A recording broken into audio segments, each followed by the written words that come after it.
안녕하세요. 저는 요양병원에서 홀로 요양을 하며 지내고 있는 70대 노인입니다. 무료한 일상에 심심하던 찰나 여기 계신 간호사분이 이런 채널이 있다는 걸 알려주셔서 매일같이 사연을 듣다가 저도 용기 내어 사연을 올려봅니다. 글솜씨가 워낙 서툴고 재주가 없어서 어떻게 이야기를 풀어야 할지 참으로 걱정이 되네요. 할머니의 이야기가 재미가 없을까봐 걱정이 되기도 하고요. 하지만 속 안에서부터 꽁꽁 숨겨왔던 저의 지난 이야기를 속 시원히 한번 털어보려고 이렇게 한자 한자 글을 써봅니다. 모쪼록 제 인생사 이야기 들어주시고 같이 공감도 해주시고 욕도 해주시고 하면 고마울 것 같습니다.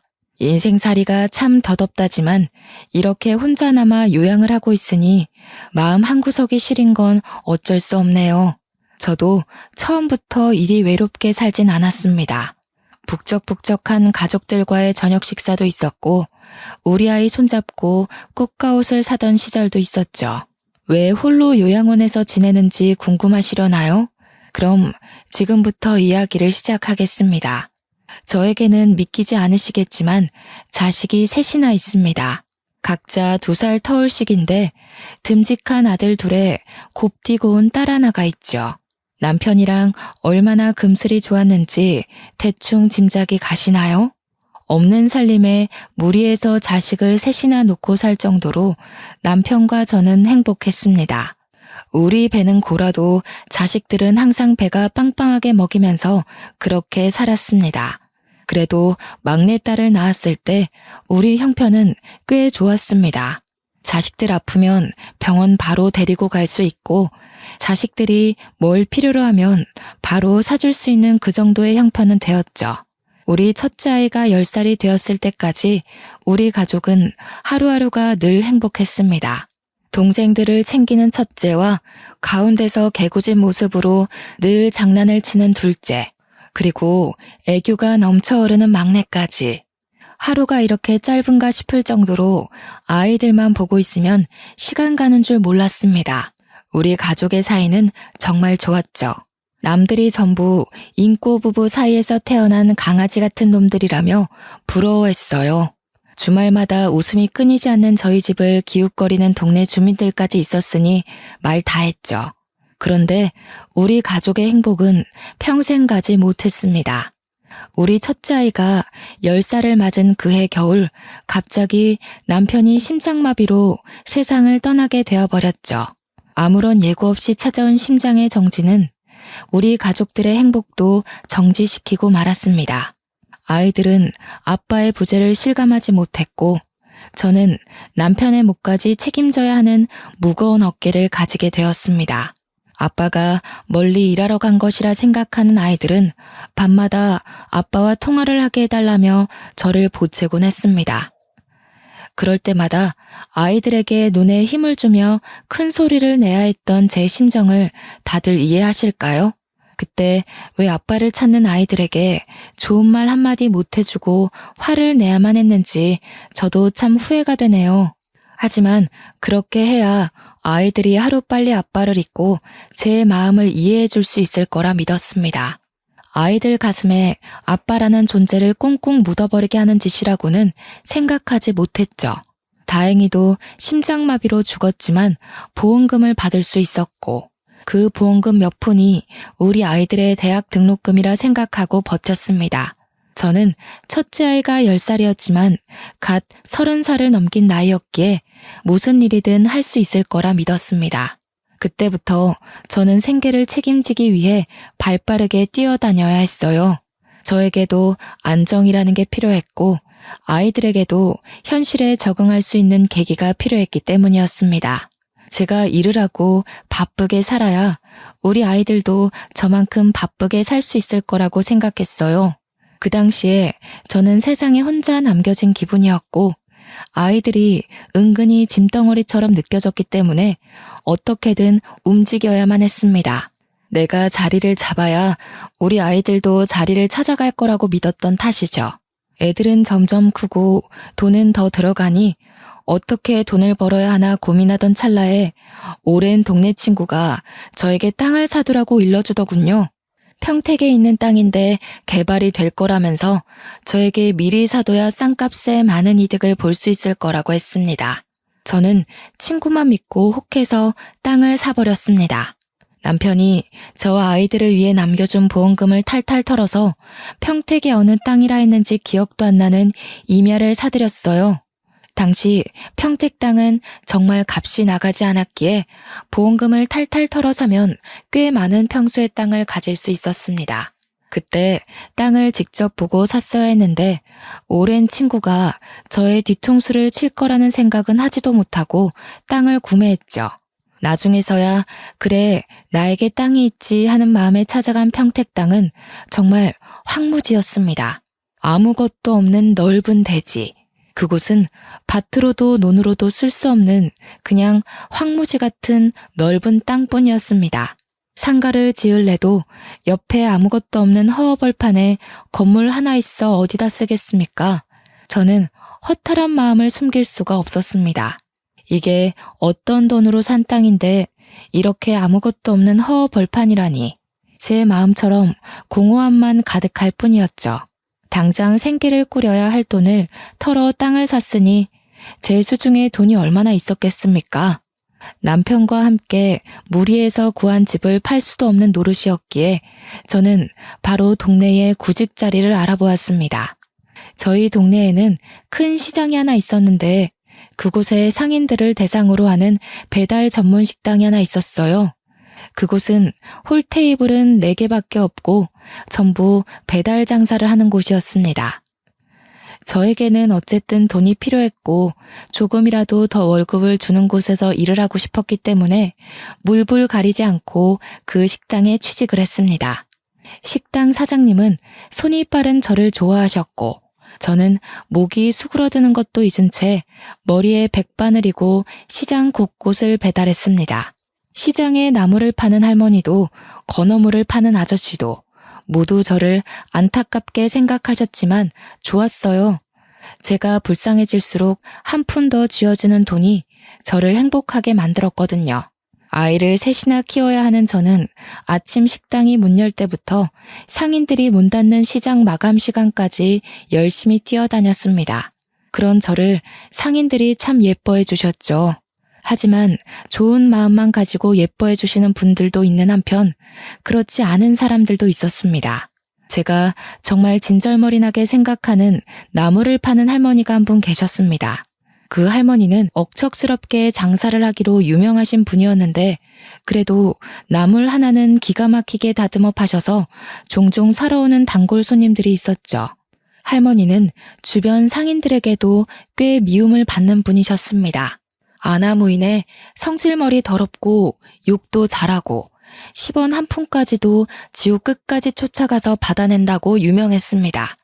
하지만 식당 주인이 음식 주문을 거절할 리 있겠습니까? 주인 부부는 저를 예뻐하셨지만 주문을 거절하시는 분들은 아니었죠. 그 할머니 역시 저에게 바라는 게 있어 매번 주문을 하고 저를 기다리셨습니다. 저는 할머니의 나물가게에 배달 가는 일에 세상에서 제일 힘들고 지치는 일이었죠. 그 이유는 바로 할머니에게는 지체장애가 있는 아들이 하나 있었는데 무려 저보다 16살이나 많은 사람이었습니다. 그 지체장애 아들은 할머니가 홀로 키우고 있었기 때문에 늘 나물가게 한 구석에 앉아서 혼자 장난을 치며 놀고 있었죠. 집에 두고 다닐 수가 없어 나물가게에 데리고 다닌다며 저한테 쓱 들이미시는데 제가 얼마나 놀랐는지 몰라요. 자네, 애가 셋이나 딸린 과부라며? 우리 아들이 정신이 좀 어려서 그렇지 아주 듬직한 놈이야. 지 마누라 생기면 아주 마누라만 졸졸 쫓아다닐 놈이라고. 등치만 컸지 정신이 딱 자네 아이들하고 비슷할 것 같은데. 애 하나 더 키워보는 셈치고 우리 아들이랑 살아보는 게 어때? 내가 나물 팔아서 건물도 올린 거 알지? 저는 너무 놀래서 아니라고 손사래를 쳤지만 나물 파시는 할머니는 그런 저에게 부끄러워하지 말라면서 자기 좋을 대로 생각하셨어요. 아무리 제가 애가 셋이 딸린 과부라도 그렇지 어떻게 지체장애가 있는 아들까지 돌보라며 데려가라는 말을 할 수 있겠습니까? 저는 저를 무시한 것뿐만 아니라 본인 아들을 짐덩이로 생각하는 할머니를 피해 다닐 수밖에 없었습니다. 그런데 문득 제 가슴에 그런 비수가 꽂히더군요. 제가 저의 아이들을 짐덩이로 생각했었다는 그런 비수요. 저에게 꾸준히 나물할머니는 재혼 이야기를 꺼내셨고 결국 저는 남편이 아직도 그립고 아이들이 있어서 생각 없다고 딱 잘라 이야기했습니다. 하지만 할머니는 그 이야기조차 못 들은 척 하시면서 저에게 계속해서 아들을 들이미셨습니다. 아들은 저를 자꾸 마주치니 어느 날부턴가 제가 배달을 가면 제 옆에서 서성이기도 하고 힘으로 저를 잡아당기기도 했습니다. 그럴 때마다 저는 정말 무섭기도 하고 소름이 끼치기도 해서 도망가고 싶어 죽을 지경이었습니다. 할머니는 밥값을 자꾸 미적이며 지불했습니다. 조금이라도 아들과 대화를 해보라는 이유에서였죠. 제가 계속해서 싫다, 부담스럽다, 저한테 이러지 마시라고 대꾸를 했지만 할머니는 콧방귀만 끼셨습니다. 저에게 돈이 없어서 식당 배달 일을 하는 주제에 눈이 너무 높아서 큰일이라는 겁니다. 결국 저는 식당 주인에게 이야기를 했지만 돌아오는 대답은 뭐 뻔했죠. 주문이 들어왔는데 거절을 할 수가 없다는 그런 이야기요. 저는 그 뒤로 더욱 단단히 정신을 차리고 배달을 다녔습니다. 혹여라도 할머니의 아들이 저에게 힘으로 무섭게 군다면 중요 부위라도 발로 차고 눈이라도 찔러서 도망쳐야겠다는 생각만 했죠. 그러던 어느 날 할머니가 저에게 이야기하시더군요. 작작 좀 튕기고 우리 아들 이제 좀 받아줄 때가 되지 않았나? 애가 셋이나 딸린 과부 주제에 뭘 자꾸 도망가고 앉았어? 어디 가도 이런 혼처 구하기 힘들어. 내가 자네 이름으로 건물 올려준다니까. 주위 이야기를 들어보니 할머니도 아들 치료비로 돈이 많이 나가는 상태라 건물 같은 건 올리지도 못했다고 하더군요. 저를 속이며 어떻게든 저를 아들과 엮으려는 심산이었던 거죠. 제가 건물을 준다고 하면 냉큼 혼인신고라도 할 줄 알았는지 쉼없이 들먹이는데 제가 넘어가질 않으니 조바심이 난 눈치였습니다. 그러면서 저에게 우리 아들한테 웃어주는 바람에 아들이 저를 색시로 생각하고 있다는 미친 소리까지 내뱉더라고요. 저는 할머니한테 도대체 저한테 왜 이러시는 거냐고, 저는 죽어도 싫다고 하지 않았냐고 음흉하게 저를 보는 것도 너무 소름 끼친다고 했습니다. 제가 큰 소리를 내면서 거절하자 지체장애가 있는 아들은 힘껏 수그러들고 할머니는 씩씩거리면서 저한테 소쿠리를 던지시려고 했어요. 그때 옆 가게에 있던 건어물 가게 사장님께서 할머니한테 소리를 질러주셨습니다. 할매, 노망 났어? 왜 자꾸 싫다는 사람한테 저 등신을 들이밀어? 할매나 평생 저 등신 수발 들면서 살아. 애꿎은 사람한테 자꾸 떠넘기려고 하지 말고. 나물 할머니는 말 다 했냐며 건어물 가게 사장님과 싸우려고 하셨습니다. 저를 은근히 흘겨보시면서 애 셋이나 딸린 거 받아주겠다는데 뭐 저리 고기 한 척 튕기고 앉아있냐고 하시더군요. 건어물 가게 사장님은 저에게 욕받다며 그냥 무시하고 가라고 저한테 최대한 배달을 오지 말라고 했습니다. 그게 제 마음대로 되는 건 아니지만 알겠다고 하고 떠났죠. 한 3일 정도 정말 주문을 하지 않던 나물할머니가 갑자기 주문을 하셨더라고요. 사장님은 저에게 무척이나 미안해 하셨지만 그래도 일이니 어쩌겠어요. 평소에도 제가 나타나면 어떻게든 저를 끌고 가려고 했던 할머니와 은근히 제 옆을 빙빙 도는 아들 때문에 걱정이 됐지만 그래도 용기 내서 갔습니다. 세상에 더러운 일이 얼마나 많은데 그깟 결혼 좀 들이댔다고 내가 배달을 피해서야 되겠나 하는 마음이었죠. 주변 상인분들도 더러 저를 도와주셨기 때문에 걱정하지 말자는 생각으로 할머니 가게에 도착을 했습니다. 할머니는 화장실을 가신 건지 소쿠리 안에 음식값이 들어있었습니다. 저는 돈만 챙기고 음식을 내려놓고 나오려고 했는데 할머니 아들이 제 옆에 불쑥 나타나더니 저를 힘으로 막 끌고 가는 것이 아니겠어요. 저는 너무 놀라서 소리도 못 지르고 잡아당겨지는 대로 질질 끌려갔습니다. 가게 문 일부가 셔터에 내려가 있었는데 그 안쪽으로 저를 확 밀어 넣는 겁니다. 그때서야 저는 정말 두려움을 느끼게 되었습니다.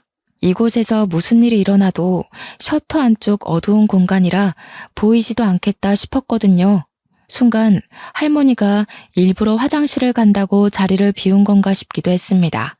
아들이 힘으로 저를 어떻게든 해보려고 하면 할머니가 그 꼴을 보고 당장 결혼해라, 우리 아들을 깨어냈다 할 것 같았거든요. 저는 필사적으로 아들을 발로 차며 소리를 질렀습니다. 셔터 안쪽에서 소리를 치니 바깥에는 잘 들리지 않는 것 같더라고요. 저는 목이 쉬어라 계속해서 소리를 쳤습니다. 제발 살려주세요, 도와주세요 하면서 말이죠. 나중에는 눈물까지 나더라고요.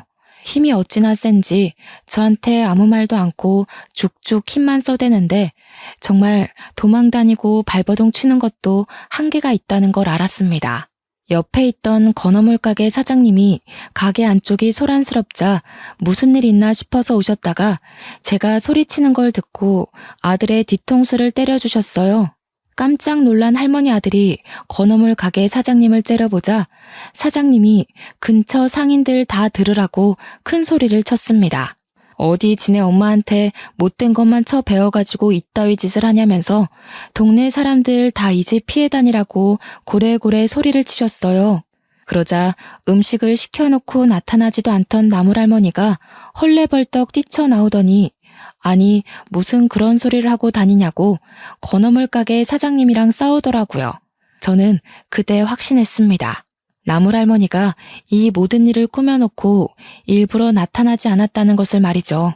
저는 서러움에 엉엉 울면서 가게에 돌아왔고 제가 배달을 가서 돌아오지 않으니 걱정하셨던 사장님 부부는 제 꼴을 보고 깜짝 놀라셨습니다.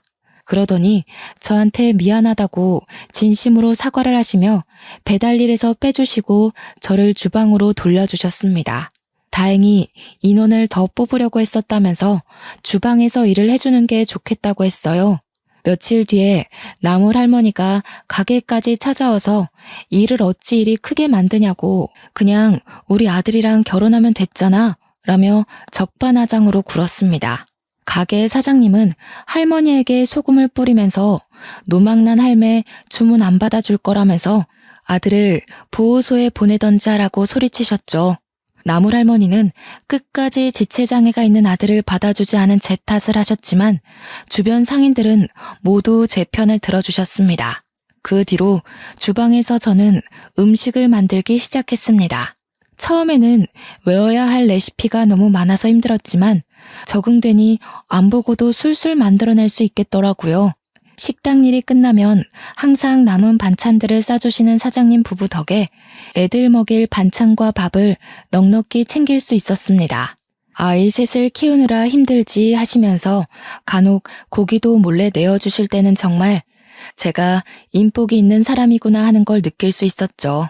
배려도 얼마나 많이 해주시는지 아이들의 소풍날이나 운동회 날에도 제가 아이들 도시락을 쌀 수 있도록 가게 주방을 내어주시는 분들이셨습니다. 제 아이들이 가게에 놀러오면 손에 꼭 1,000원이라도 쥐어주시던 사장님 부부셨어요. 우리 애들 정말 배 한 번 골아본 적 없이 든든하게 채워가면서 공부시켰습니다. 물론 과외나 학원 같은 데는 못 보내봤지만 애들이 알아서 스스로 공부를 잘해주었습니다. 다들 자식 농사 잘 지었다고 어찌 저리 똑똑하냐고 비법이 뭐냐고 물어볼 정도였어요. 우리 남편 닮았으니 똑똑하죠. 하고 대꾸하면 아직도 남편 타령이냐고 핀잔을 주시는 분들도 있었지만 대부분 저를 참 안타까워하면서도 대견하게 봐주셨어요. 시간이 흐르고 흘러도 저는 항상 제자리를 지키며 음식을 만들었습니다. 적어도 우리 막내가 20살이 될 때까지만이라도 일을 해야 밥을 마음껏 먹일 수 있을 텐데 하는 마음에서 버텨냈어요. 손에 화상을 입고 식당 일을 한다며 무시당하고 술 취한 취객이며 상인들이며 모두 저를 힘들게 할 때에도 저는 아이들을 생각하며 버텼습니다. 아침에 아이들 셋이서 알아서 양치질을 하고 옷을 꺼내 입고 가방을 챙겨서 학교를 다녀오고 집에 돌아와 시간을 보내며 공부하고 저녁밥은 아침에 나오기 전에 차려둔 차갑게 식은 그 밥을 아무런 불평 없이 먹고, 제가 퇴근해서 돌아오면 그제서야 씻고 자는 우리 아이들. 너무 일찌감치 세상을 알아버린 탓에 철이 들어버린 아이들을 생각하면서 눈물도 꾹 참아내며 버텼습니다. 저는 그래야만 했어요. 남편을 일찍 보냈다는 이유로 그렇게 버텨야만 했습니다. 저는 그렇게 둘째 아이가 고등학교 3학년이 될 때까지 10년을 식당에서 일을 했습니다. 아이들이 중고등학생이 되니 정말 힘이 들긴 했습니다.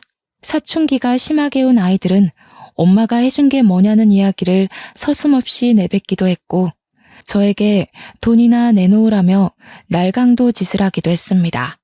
한창 사랑이 필요한 시기에 제가 돈을 번다는 이유로 바빴으니 아이들이 저에게 낯을 가려도 할 말이 없는 수준이었죠. 저는 그런 아이들에게 회초리도 들어보고 사탕 발린 말로 달래보기도 했지만 사실 쉽지 않더군요. 점점 커진 아들 둘은 저에게 대면대면하게 굴었고, 막내딸은 저에게 살갑게 하고 싶어 했지만 머뭇거리더군요. 그래도 저는 아이들을 키워내기 위해 어쩔 수 없는 선택이었다고 저 스스로를 변호할 수밖에 없었죠. 둘째 아이의 수능이 가까워진 어느 날 저는 식당을 인수받게 되었습니다. 사장님 부부는 식당 일 하면서 돈 많이 벌었다고 저에게 이 자리 이 가격으로 주기 쉽지 않다고 하셨어요. 제가 일하면서도 매출을 확인했을 때 정말 장사가 잘 됨을 느끼기도 했고, 사장님이 이제 외국 가서 자식들이랑 살 거라고 정리하는 걸 보니 저도 혹했습니다. 그래서 참 우리 아들의 대학 등록금 모아두었던 적금을 깨서 식당을 인수했습니다. 어차피 돈이야 벌면 된다고 생각했던 거죠. 첫째 아들은 바로 군대에 가버렸습니다. 제가 식당 인수받느라 돈을 썼기 때문에 군대에 가서 돈이라도 모아오겠다는 말을 남기고 떠났습니다. 홀로 논산훈련소에 도착했다며 저에게 전화가 왔을 때는 정말 가슴이 미어지는 기분이 들었죠. 아들은 덤덤했습니다.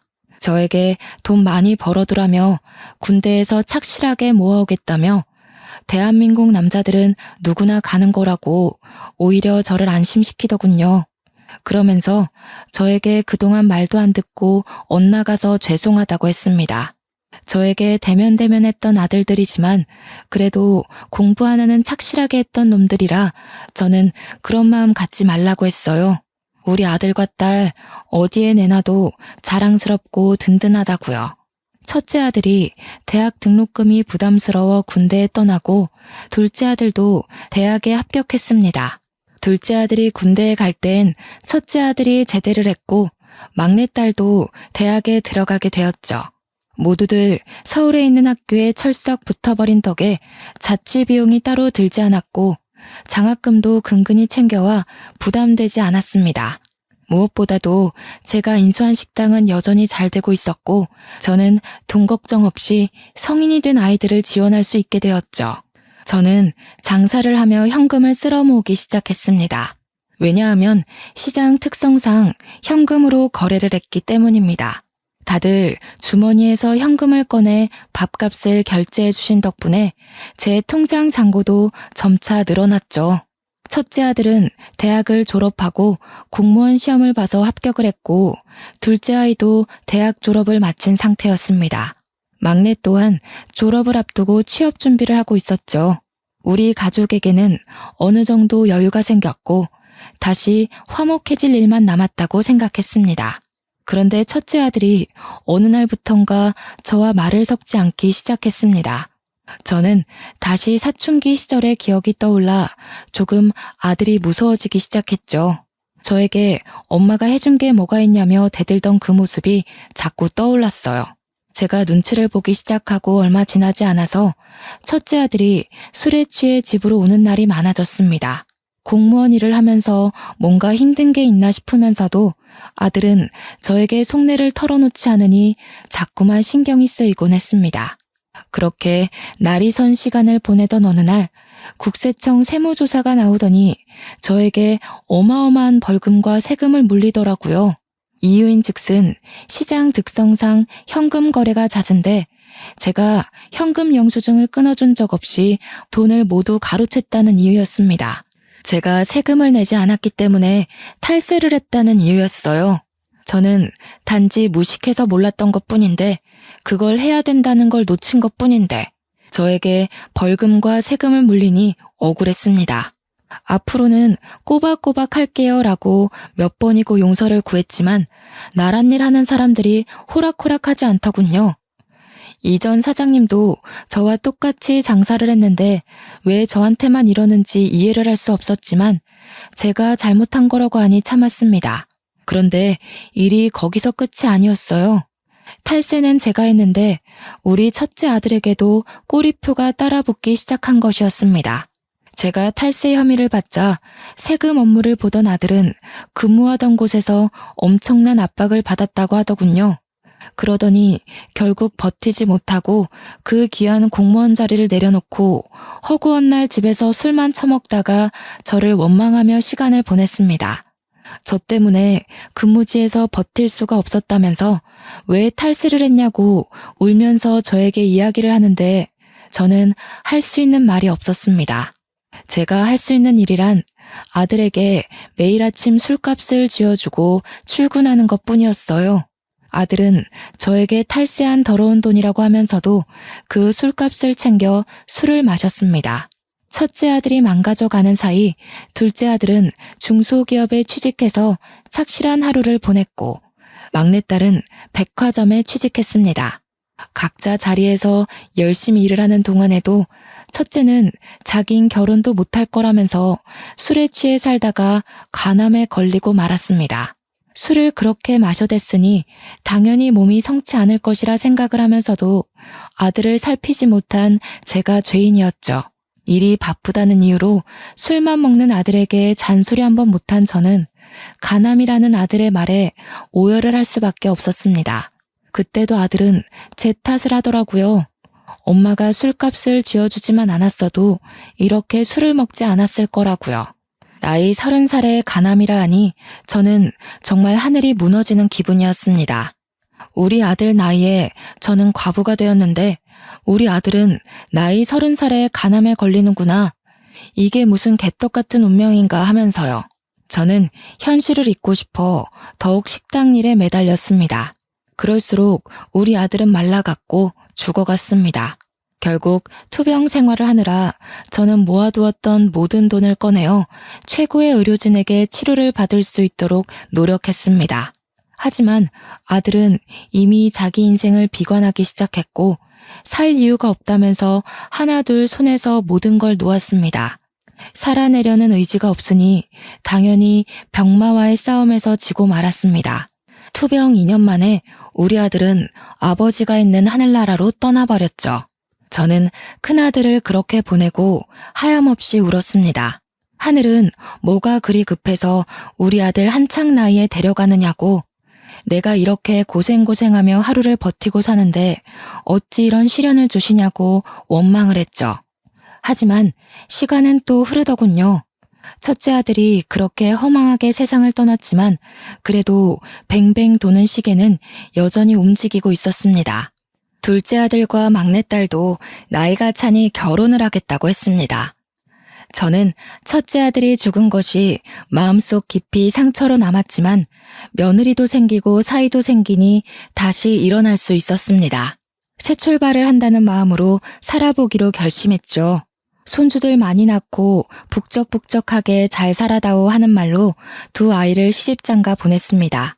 제 말이 씨가 됐는지 막내딸내는 아들 하나 딸 하나 낳고 잘 살고 있었는데 아들네 집에서는 도통 아이 소식이 없었습니다. 저는 시어머니가 시집살이 시킨다는 소리를 듣지 않기 위해서 며느리에게 단 한 번도 아이로 스트레스를 주지 않았습니다. 아이를 낳지 않고 살아가는 사람들도 있다고 하니 그냥 그런가 보다 하고 넘어갔어요. 물론 아들을 똑 닮은 손주를 보고 싶은 마음이 있었음에도 제가 잔소리를 하는 순간 시가에서 귀찮게 한다는 이야기를 들을까봐 꾹 참았어요. 하지만 궁금한 건 어쩔 수 없어 은근히 며느리에게 한번 물어보니 며느리가 제게 성질을 팍 내더라고요. 우리 아들이 불임이었던 것이었어요. 씨가 없는 수박이라고 그러더군요. 아이를 가질 수 없는 몸이라고 병원에 가서 검사까지 했다고 하는데 저는 정말 믿을 수가 없었습니다. 우리 아들이 불임이라는 소리는 정말 첫째 아들이 간암이라고 선고를 받았을 때랑 비슷한 충격을 저에게 주었습니다. 어찌하여 시간이 흐를수록 저에게 이런 시련만 닥쳐오는지 믿을 수가 없었습니다. 며느리는 저에게 아들이 불임이라 요즘 관계가 소원하다고 하더군요. 제가 하는 모든 게 다 간섭 같고 귀찮다고 했어요.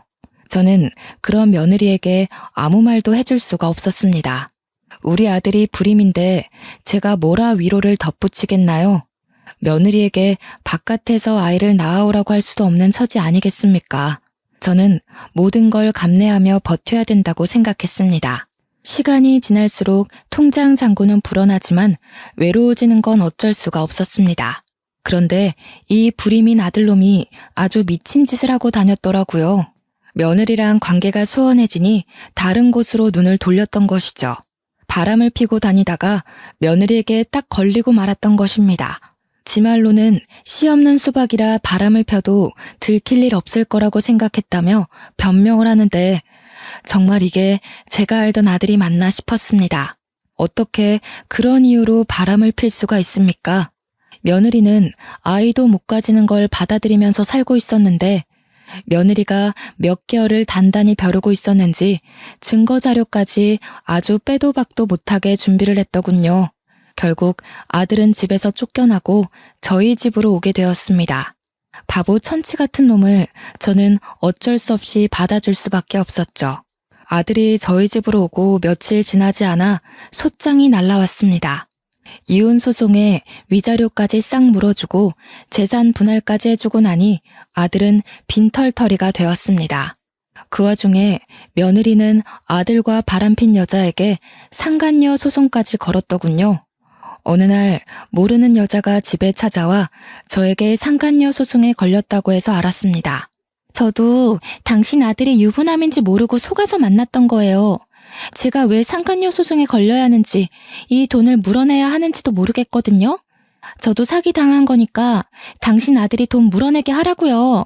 그러면서 저에게 소송에서 졌다고 돈을 물어내라는 판결문을 확 던지는데 눈이 돌아버릴 것 같았습니다.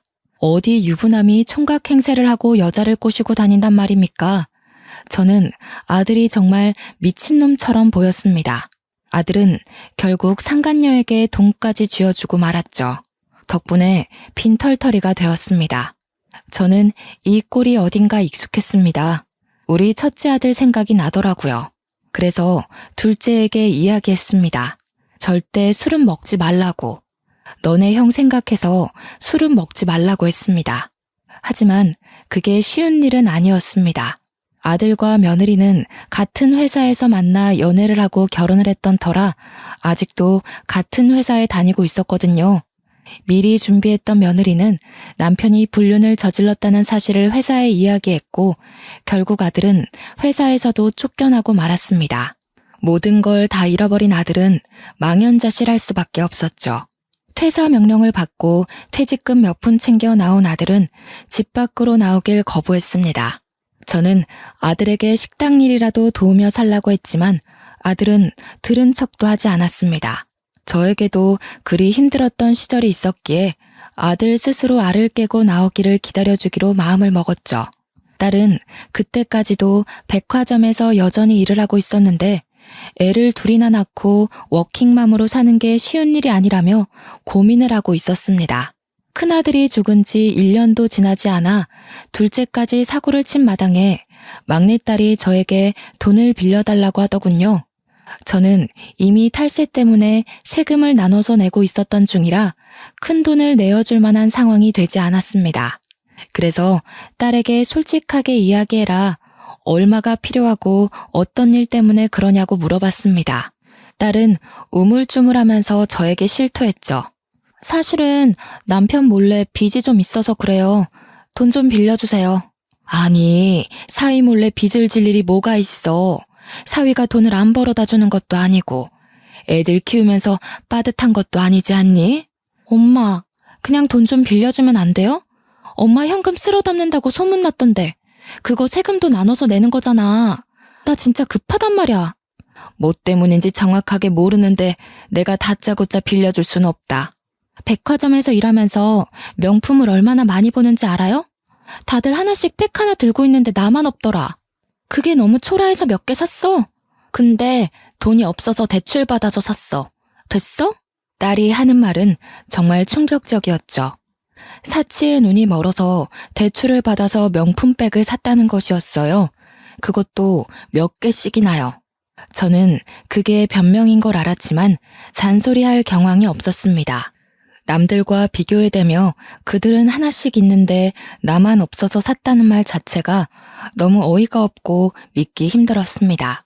그들은 그들의 형편대로 맞춰서 사는 것이고 너는 너대로 살아야지 라고 말하고 싶었지만 딸아이는 이미 잔뜩 흥분해 있는 상태였어요. 그러면서 저에게 딱 5천만 원만 빌려달라고 하는 겁니다. 내가 5천만 원이 어디 있니? 네가 산 명품들 팔아서 갚으면 되겠구나. 그러니까 저한테 가방을 어찌 파냐며 팔아도 그값 안 나온다고 팔아봐야 반값이라고 저한테 울면서 읍소를 하는 겁니다. 5천만 원만 빌려주면 아무 일 없었다는 듯 살 수 있다고 하면서 제발 한 번만 도와달라고요. 그러자 옆에 있던 아들이 셀쭉 입을 내밀면서 막내한테 5천만 원 주면 자기한테도 줘야 하는 거 아니냐고 말을 덧붙이더군요. 저는 화들짝 놀라 아들을 쳐다보았습니다. 그러자 저한테 막내만 5천만 원 주면 자기는 소송을 걸겠다고 큰 소리를 치는 게 아니겠어요. 그러더니 둘이 싸우기 시작하더군요. 제가 늙으면 누가 모실 것 같냐고 하면서 서로 돈 내놔라 하면서 싸우는데 그때 제 나이가 60을 넘겼을 때입니다. 둘째 아들이야 제가 데리고 산다 치지만 막내딸은 자식도 둘씩이나 있고 아직 유치원 다니는 애들이니까 마음에 걸려서 둘째 아들 몰래 딸에게만 돈을 빌려주었습니다. 그런데 아들이 제 통장을 우연히 확인했고 이체 내역을 보더니 유산 상속한 거냐고 노발대발 저에게 화를 내면서 난리를 치더군요. 자기한테도 5천만 원을 줘야 공평하다는 이야기였습니다. 저는 이미 딸을 도와준 것도 모든 걸 다 털어져 준 것이었는데 그러더니 아들이 저에게 그 식당 이제 장사 안 되지 않냐고 벌써 몇십 년이나 된 곳인데 리모델링 하나 안 해서 낡아 빠지지 않았냐고 하더군요. 요즘 전통시장이 얼마나 발전하고 있는데 아직도 그런 한밭집을 운영하고 있냐 하는데 아들 말이 틀린 게 하나 없더라고요. 시장도 현대화됐고 젊은 애들도 많이 오는데 저는 사장님에게 물려받은 그 모습과 다를 게 전혀 없는 모습으로 장사를 하고 있었습니다. 아들은 제가 흔들리자 저에게 가게를 팔아버리라고 종용했습니다. 그러더니 판돈으로 자기 사업을 할 수 있게 도와달라고 하더군요. 저는 고민하던 와중에 그 자리를 탐내는 사람을 알게 되었고 권리금까지 두둑하게 챙겨서 가게를 정리했습니다. 가게를 정리하는 시원섭섭한 마음이 드는데 속도 모르는 아들놈은 좋다고 잘 팔았다고 돈 잘 챙겼냐고 하더군요. 아들이 저에게 사업 자금을 빌려달라 계속 이야기를 해댔고 저는 귀가 아파 결국 5천만 원을 빌려주기로 했습니다. 근데 저한테 무슨 서류에 사인을 해달라고 하더군요. 그래서 이게 무슨 서류냐 하니 제가 아들에게 돈을 빌려주었다는 각서 같은 거라고 했습니다. 차용증 같은 거라고 걱정 말고 사인을 좀 해달라고 하길래 딸과 다르게 아들은 정말 갚을 생각인가 싶어서 사인을 해주었습니다.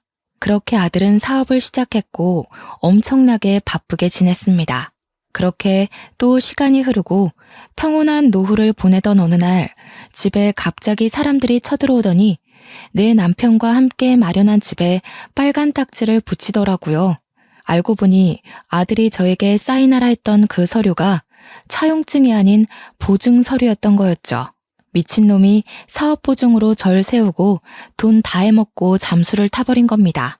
제 연락도 받지 않고 말이죠. 집은 결국 경매로 넘어가고 오갈 곳이 없어져서 저는 딸네 집으로 향했습니다.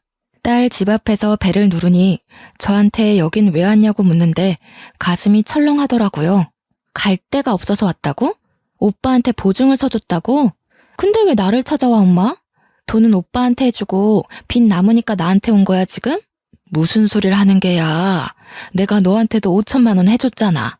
장모님, 아내한테 5천을 해주셨다고요? 그런 말 없었는데? 야, 그 돈 다 어디 갔어? 나는 왜 몰라? 아니, 엄마. 그걸 여기서 말하면 어떡해. 그러면서 둘이 싸워대는데 정말 답도 없었습니다. 둘이 실컷 싸우더니 사위가 저한테 모실 수 없으니까 나가세요 하고 저를 쫓아내더군요. 딸도 문을 쾅 닫아버리는데 이게 무슨 일인가 싶고 결국 저는 오갈 데가 없어서 동네 경로원 같은 데서 잠이 들었습니다.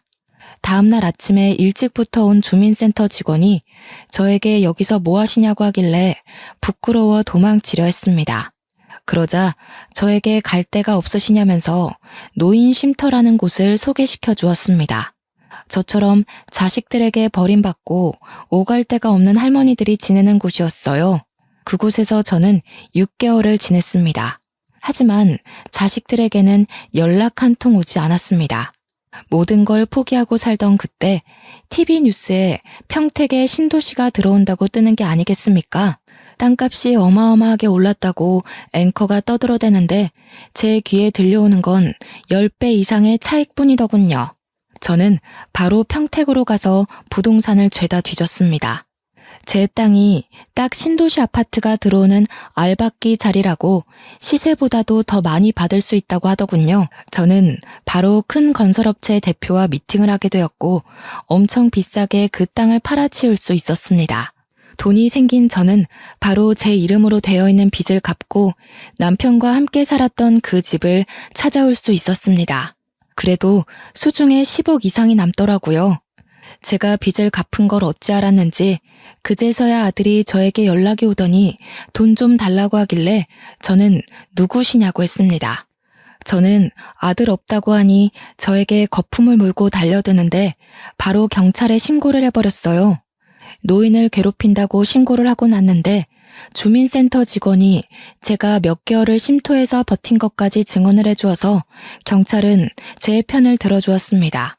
보호자로 딸을 불러주었는데 딸이 무슨 일이냐고 귀찮다고 소리치는 와중에 아들이 딸한테 우리 엄마 돈 생겼다고 말했는지 갑자기 돌변을 하더군요. 엄마 돈 생겼어? 와, 엄마. 이제 내가 엄마 모시고 살게. 그동안 내가 좀 철이 없었지? 엄마는 다 이해해줄 수 있잖아. 저는 소름 돋아서 그간 있었던 모든 일을 경찰에게 이야기하고 접근 금지 요청을 했습니다. 덕분에 한 달 동안 접근 금지 처리를 받게 되고 주민센터 직원의 도움을 받아 그 한 달 동안 모든 걸 정리했습니다. 저는 요양원에서 죽을 때까지 지낼 돈을 빼고 전부 노인 쉼터에 기부를 했습니다. 저처럼 소외받는 노인들을 위해 써주십사 부탁을 드렸죠. 그게 주간지 기사에 실리자마자 아들, 딸 둘 다 눈이 돌아서 저한테 연락이 오더라고요. 저는 바로 휴대폰 번호도 바꾸어버리고 제 주소를 열람할 수 없도록 금지 신청까지 모조리 다 해치웠습니다. 그래서 저는 지금 연고도 없는 동네로 내려와 요양원에서 지내면서 요양보호사들이랑 수다도 떨고 만들기도 하고 퍼즐도 하며 그렇게 시간을 보내고 있습니다. 자식 새끼들 열심히 키워봐야 소용없더라고요. 물보다 피가 진하다고 하지만 저는 지금 제 옆을 지켜주는 요양보호사들과 간호사, 그리고 간간히 찾아오는 주민센터 직원이 훨씬 가족 같고 편합니다. 끊어내야 할 땐 빠르게 끊어내는 게 정답인 것 같습니다. 날이 추워지는 마당에 모쪼록 감기 조심하시고 평온한 나날 보내시길 바랍니다. 감사합니다.